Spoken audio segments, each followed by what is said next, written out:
So more and more men in Gen Z, the Zoomers, however you want to describe them, they're figuring out that the 9 to 5 life is a scam, right? They're looking for alternative employment opportunities. It could be anything from leaving the West to work abroad for better lifestyle opportunities. It could be working as a freelancer, doing gig work, and kind of mixing and matching different forms of employment and income streams to essentially break free from the traditional employment model, which is the 9 to 5 office kind of job. So this is quite interesting. And here we have a successful example of someone who managed to do that. So let's see what he has to say. Before I started my own agency, I used to do a lot of gig work like Instacart, DoorDash, Uber Eats, stuff like that. And I did that every day. And a lot of my friends would tell me, like, why don't you just get a job, like a 9 to 5 job? You're working all these hours doing this every day. You're better off just getting a job. Like, you get paid more, the pay is more consistent. I remember I told all of them, I would rather, do what I do and make 35 grand a year than work a 9 to 5 sitting in some office and get paid 100 grand a year. And like when I told them that, they all said, like, oh, you're crazy, you're insane. Nowadays, the 9 to 5 life is not providing the stability. You could be fired, you could be part of a layoff for any reason.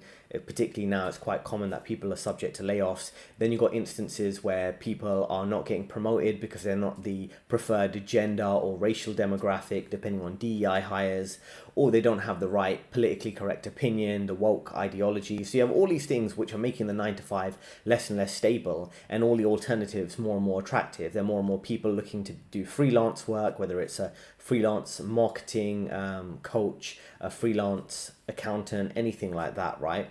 And in his case, he's doing freelance marketing, which he's offering as a service online. And then he mentioned balancing that with gig work, which could be like food delivery. Now, I know people who run successful mid-sized podcasts, and they've been doing it for several decades before it was a bit of a trend. So they have like a core following. And what they would do is they run their podcast online, whether it's on YouTube or alternative to YouTube like Rumble. They have certain subscription models and they make a couple grand from that. And on the side, just to supplement their income, they do some food delivery. What you see in society is quite interesting here, because more and more men are kind of detached from the social status. Because what most men used to think in the past is, oh, it's not a real job. Or for the sake of social status, they have to get a corporate career where they're wearing a suit and tie and they have a fancy job title. But now men are less and less caring when it comes to paying attention to how society perceives them. If society thinks they're a low status man, it doesn't really, a lot of men don't care about that anymore, right? So they might go into a trade or go into some of these kind of freelance opportunities because firstly, it doesn't matter about the 9 to 5 offering stability, because that stability doesn't exist anymore. And also the social status, they don't really care about society's opinion of them or women kind of judging them for not being in the traditional high status career path where there are a lot of job titles that do give you a lot of social status in that process. So there's lots of different opportunities that are more attractive, where you have higher potential of earning income, even though it might be less stable than your standard 9 to 5 monthly paycheck. It's good to see that many other people are considering those opportunities and balancing, like I say, whether it's being an online freelance marketing consultant and doing some food delivery through Uber Eats and things like that. If you balance the two, you can kind of build a stable income for yourself on a monthly basis, right? And the earning potential to make a lot more money than you would in a standard 9 to 5. So, and it's very interesting, the contrast here, and let me know in the comments, what would you be willing to sacrifice to avoid a 9 to 5? For example, if you have two opportunities, either a 9 to 5 where you can work, where you have to work in the office 5 days a week, and you're getting paid 100,000 US dollars, would you prefer that, or would you prefer to get paid 50,000 US dollars as a freelancer who's your own boss, you're self-employed, you work the hours you want to work, but you have to deal with, firstly, a lower income and also a bit of the pressure of finding clients to service, so you can offer your services to them. So it's very interesting, what's the most stable, what do people actually want to do, because the potential with that 50k self-employment opportunity is that you could turn that 50k into 150k, you could turn it to 200k, depending on how many clients you attract, how you market yourself, what your sales skills like. So it really is a very interesting balance. And also, when it comes to being self-employed compared to employment, you might have more time freedom. You might have more stress because you're looking for clients and you're trying to build stability of income.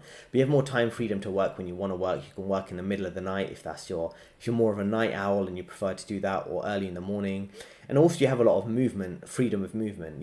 Like I say, you can work from home, work in a coffee shop. You have freedom of movement in terms of how you organize your schedule throughout the day. If you want to have a workout in the middle of the day, go for a long walk. It's not like you're in an office job where you're going to be judged if you go for a long walk in the middle of the day. So these type of things are interesting to consider, right? When it comes to, breaking free from the 9 to 5 rat race or not. There's all sorts of risks and benefits when you compare the two. which I guess led me to where I am now. But long story short, it's pretty much I can't work a 9 to 5. So for me, I didn't know what to do after I graduated high school. Barely graduated high school. I had bad grades. I couldn't get into any of the colleges that I applied to. And at the very last second, I had to join like a community college. And my mom told me that if I can just find a way to graduate college, she could get me a job working at a bank as a bank teller. She knew someone in the banking industry, and she told me she can get a job there if I can just graduate college.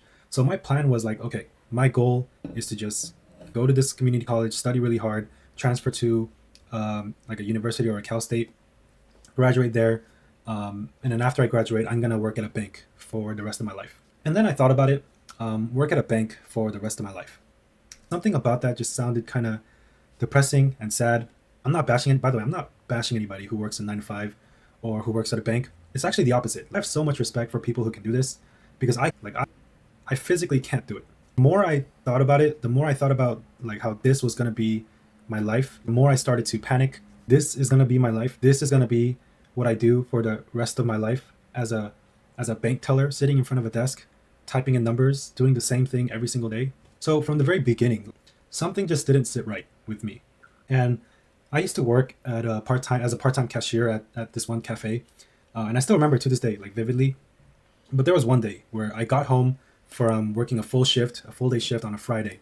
To delete the last like 10-15 seconds of that, right? So now there are many good signs to look out for if you are at a younger age. If you're someone who is good at performing well in terms of getting good grades, but you just didn't like the high school environment or the educational environment in the sense of, you have to sit at a desk at your school or college for long hours and there wasn't what you wanted to do, but you were good at getting good grades, that's kind of a good sign that you're someone who's fit for self-employment and being self-sufficient, and you're more of a go-getter to do things in your own schedule. Because a lot of that kind of domestication you have of the education system that tries to control you in terms of saying, like I say, you should sit at a desk for long time periods, that's preparing you for the office environments. If you weren't uncomfortable in that type of tightly constrained environment at your education levels, then it's kind of a good sign that you're more fit for self-employment rather than working in the office. And the other thing is realizing that there's a large demographic and a growing demographic of men, I would say, who are not built for the system. And what I mean by that, the indoctrination isn't working on them. The kind of liberalization, feminization, domestication is not working on them. Like this man on the screen right now is an example of this.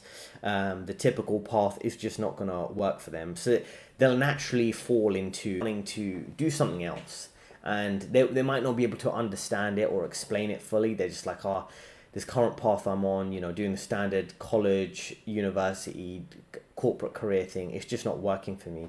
And it's just a natural fit for them to work outside the system. And thankfully, the way we see the economy shifting, more kind of freelance and self-made business and entrepreneur opportunities are available mainly because of the internet, right? So it's good that there are options out there.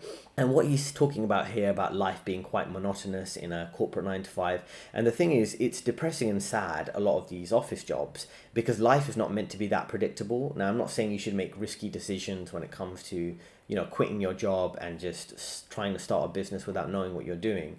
But the point is that, life is not meant to be as predictable as the 9 to 5 makes it. You've got to work a set amount of hours each day. You've got to be same level of productivity every day, same location every day, same pointless chit chat in the office and gossiping in the office every day.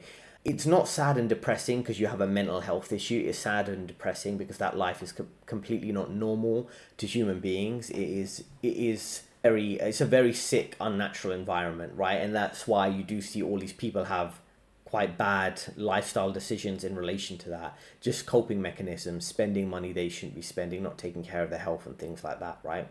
And the system is really playing a mind game on people, and it tricks you that there's only one option, there's only one path. It's college, university, working a corporate job, getting a layoff, then finding your next corporate job, then getting another layoff, or getting promoted, and then having to buy an oversized house or social status items just to keep up with everyone else. There's only one path. You got to stay on that path.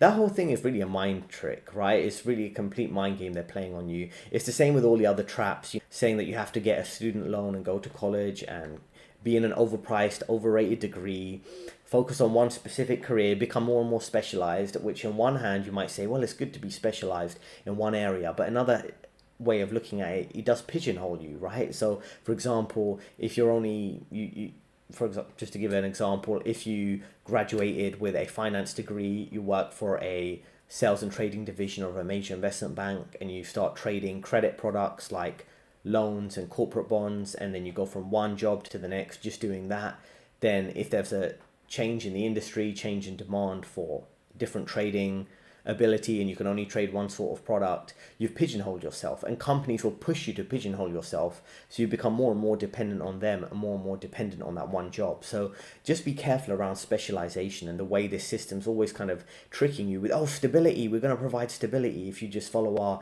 instructions, we'll give you stability. You're not going to be out there in the cold, lost and unemployed and unpopular and low social status. A lot of these things are just mind games to trick you out into fear to pursue a particular path. So really pay attention to all the fear mind games that get played against you in the 9 to 5 paradigm, right? And it's not just, trapping you in the sense of student loans and careers focus, but changing your personality. You can't have those opinions, you're going to get cancelled. You have to buy these social status items, otherwise you're low value. The expensive cars, the watches, the slave shackles or handcuffs, of a big mortgage, of a marriage that might not work out, or being in management roles so you're kind of stuck and can't really have the maneuverability you want, with a lack of free time. All of these things are traps, right? And one trap leads to the next trap. For example, if you don't have free time, you might not have time to work out or to eat healthy food, things like that, and then that leads to health issues. So they're all little traps they're setting against you, one after the other, right? So what's good about this guy and other men in Gen Z, they're noticing earlier, right? And the earlier you notice, the better, because you have more time to kind of restructure your life, your employment opportunities, your income opportunities, to give you that freedom and the escape plan, right? And that's what it's important to do if you want to escape the mind games and escape the 9 to 5, is understand the social dynamics of playgrounds, and high school is very similar to the office. Everything becomes a popularity contest.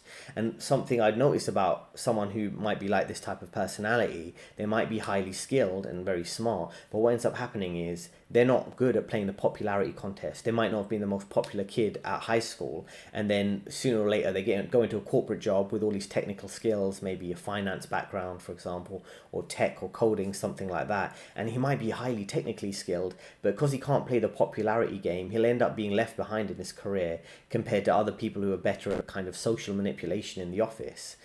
So it's really a great thing for him, based on his personality type and what we're hearing, that he is pursuing self-employment rather than working in a corporate career. So that's a good thing to consider for all of you, all those little points about the mind games that get played to push you into a 9 to 5, and how if you're skilled, you're competent, and you have all these good abilities, but that one missing piece is your ability to fit in with mainstream society, which is increasingly being exposed for being the idiots, for following the dumb rules that they're told to follow, for being the normies, the NPCs, all the various instances over the last few years, which I don't have to point out, the masks, the medical procedures, things like that.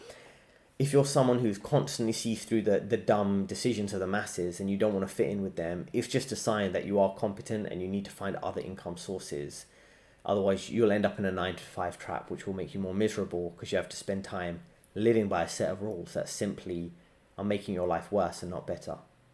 Jobs, that should be my goal. So then I started to think about what my life would look like once I start working a 9 to 5 office job, just sitting in front of a desk, typing in numbers, filing paperwork, just doing the same thing over and over and over again. And I was like, I don't want to work in an office. It's already this stressful working at a cafe and all I'm doing is just taking people's orders and making drinks, and I'm already this stressed. Imagine a full-time job. You're telling me that I have to spend 8 hours a day, 5 days a week, doing the same thing over and over again, working for a company that doesn't care about me, and honestly, like, I don't care about the company either. But you're telling me I have to do this for the rest of my life? Like, is this really the only way to make a living, to make money? Is this the only path that's available? And this was when like my confusion level started to reach like its peak, and my confusion slowly started to turn into anger. I was like, wait a minute, how are there millionaires in the world? I understand celebrities, I understand athletes, and these musicians, these professionals. Those people are making millions of dollars. Cool. I understand like all these actors, these world level athletes, whatever. Cool. I'm not talking about them. But I was like, celebrities aren't the only millionaires in the world. There has to be other people that I don't know about. These normal people that have millions of dollars, that have all this money. How are they doing it? Do they have like a job? Do they have one of those successful $100,000 a year jobs? So I was like, okay, maybe this should be my goal. Because for me, I needed a goal. I needed to know what path to take. So I was like, okay, I work really hard, and then I get one of those $100,000 jobs. Lots of pre-programming that occur within the media that you consume, right? So lots of people talk about Simpsons and how the Simpsons cartoon show has predictions about the future. There's lots of pre-programming that is forced on you when you're at a young age, at college, university type of age, your late teens, early 20s. Like, this is what your life is going to be. You're going to be working this type of career. Your life is going to look like this day to day in the office. This is what you're going to be doing. And it's very important that he was kind of clearly visualizing, what is this actually going to look like? Not just what is sold to you, like a bit of a scam. Oh, you're going to be working in high finance. You're going to be a coder. You're going to have this cool tech life, working in the tech industry or working in the finance industry, or whichever one it is. It's always portrayed to be more glamorous than it actually is. And you have to understand, you have to be able to see through the pre-programming and the direction you're being pushed in, and visualize the life you want, at whatever that would be. And like I say, that could come with some compromises. I'm sure he's dealing with some level of stress to find clients on a regular basis as a marketing consultant online. But there are many benefits that come with that, right? He probably has a lot of time freedom to work when he wants and how he chooses. So it's always important to think deeply what is being pushed on you by this system and how it's kind of rigged in a particular slant. So offices are more stable jobs, 9 to 5s are more stable jobs versus the alternative, right? So try to be aware of what is the agenda here, why are you being pushed in a particular direction. And what he's mentioning here around the 100K jobs, and if you're earning a salary, which is a 6-figure salary, $100,000 or more, you should think about what is that after tax, after your student loan. And if you're working in a job that pays that type of salary, it might be in a high cost of living area. Do you have to pay for high rent or a high mortgage price for a home to live in, high transport costs? So you have to think about whether it's still that great opportunity, or you're just kind of being sold that it is a great opportunity when actually it isn't, right? So that's what really matters, is how much money you have at the end of the month, not how much money you have at the start of the month or the job title you have, right? So it's very important for someone like this who is pursuing self-employment and financial and time freedom to focus on what I call BSI, which is budget, saving and investing. So you can invest as much as possible to have that freedom and flexibility, particularly when your income might be less stable, right? When you're working as a self-employed person, you could have several good months and then some quiet months in your business, right?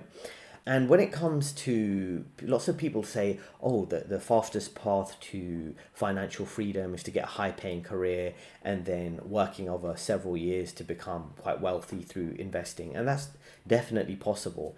But you have to think about, if you're making 100K a year, for example, you might think, oh, it'll take 10 years to make 1 million. 100K times 10 would be 1 million, of course, right?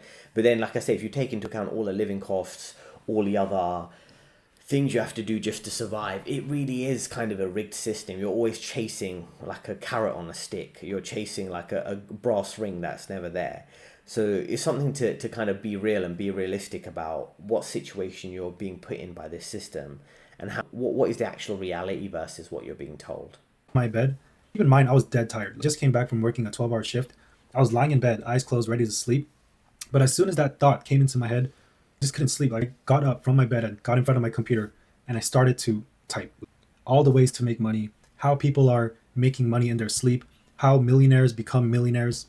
I was so angry and upset at the fact that my entire life I was told that I need to be striving for this 9 to 5, that The whole purpose of me going to school, going through all these things that I went through, learning all these things, whatever, to reach the pinnacle of life, to have a successful life, I need to work towards this 9 to 5. This should be my goal. And then there are people out there making millions of dollars, and these guys don't work a 9 to 5. There's no way. I wanted to know what they were doing. I didn't sleep for 2 days. 2 days. I was just in front of my computer, angry researching. I've never done anything like this in my entire life. Have you ever angry researched before? Like, you don't know what you're doing, you don't know what you're looking for, you're just upset and you need to know. So you just research. Because most people have a trigger moment where they realize they've just had enough of the 9 to 5 life and they want to escape. And as I say, in his case, thankfully, it's quite early when, before he got into working in a retail bank, he was working at a cafe part-time while he was studying and things like that. He kind of figured this out quite early. So everyone has a trigger moment where they realize, no matter how much they might love their job, they really want an escape plan. And something I provide through my career advice service, links in description if you want to speak with me directly, is to guide people through finding their freedom or a career path that actually gives them what they're looking for. And the thing is, the 9 to 5 is not necessarily the answer for everyone, right? I think a lot of people might prefer it for the stability, and that is an option for part of your life. For example, there's a phrase that says everything or everyone is in your life for a season and a reason. So what I mean by that is you could work your 9 to 5 for a season of your life, maybe 5 to 10 years, save up money, build skills that allow you to be self-employed. And it's that 9 to 5 there is there for a reason, because it gives you some stability of income. Even with the layoffs and things like that, it might be considered definitely more stable than some other self-employment opportunities. So it's there for a season and a reason of your life, right? And it can be the base solution, the base foundation just for that time period. For example, if you work your 20s working in a corporate job, you save your money, and in your 30s you can have a bit more flexibility on how you live and where you want to live. So just to finish up here, there's many people who are like us, like the individual on the channel right here you can see on the screen, myself, people watching this channel. This message resonates with you because you see the system is a bit of a scam and you're looking for an out from this system, right? And he's found a way as a marketing consultant online. I work as a career coach, as you know, and I'm sure other of you are working on your investments, side hustles, things like that, in addition to maybe your corporate job.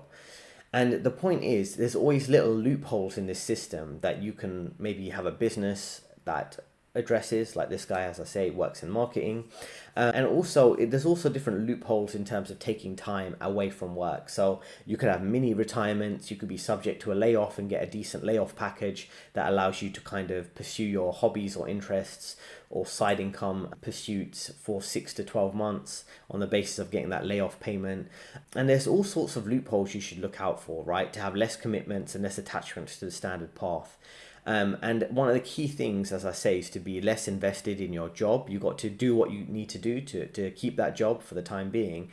But if you're less invested in the social status items, playing along with everyone else and whatever pointless materialism and consumerism they're participating in, you can have more money to save and invest for your own terms, for your own interest, and live life on your own terms, basically.